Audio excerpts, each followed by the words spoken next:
Earth Day is a time to celebrate the natural gifts we have on our planet and to work toward efforts to protect and preserve that beauty.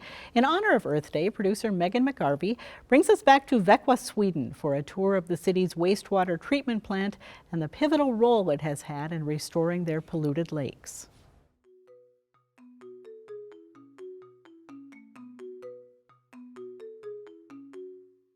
In the early 1920s, lakes surrounding Vaxjo were polluted by untreated wastewater. This pollution created phosphorus-emitting sediments that caused an overproduction of algae. When the algae would break down, large quantities of oxygen would be taken up, and thus caused the death of many fish. The Sundet wastewater treatment plant was inaugurated in autumn of 1994 and has been renovated in stages afterwards. The sister city delegation from Duluth were given a special look into how this plant is run.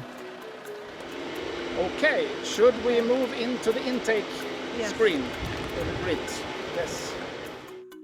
The plant is divided into 6 process treatment trains. In the first stage, the water enters the facility from large pump stations inside the wastewater treatment plant. Large objects and particles are filtered in fine screens in a sand trap. Once filtered in a primary clarifier, precipitation chemicals are added. These chemicals bind together phosphates, making a sludge that breaks down the pollutants.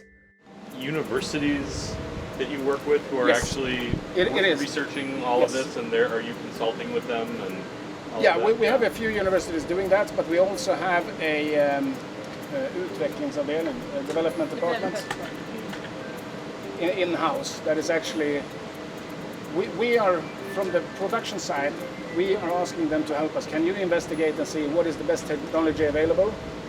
What is the best way to do this? Is there any other way we can do this? Is there any better technology?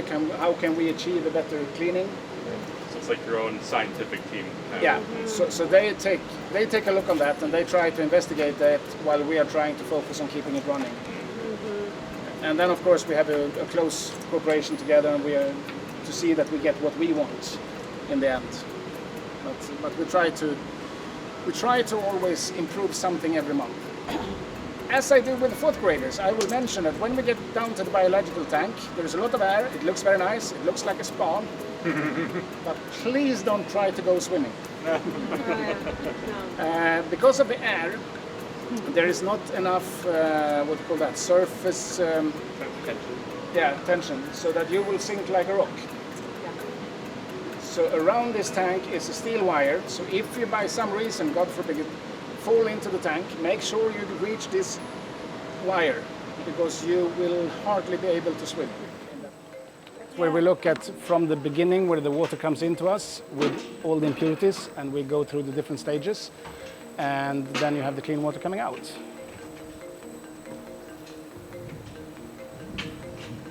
The sludge is then gathered in large oxygen-free tanks, where bacteria breaks down the organic pollutants and turns them into methane gas, which is then made into biofuel for city buses.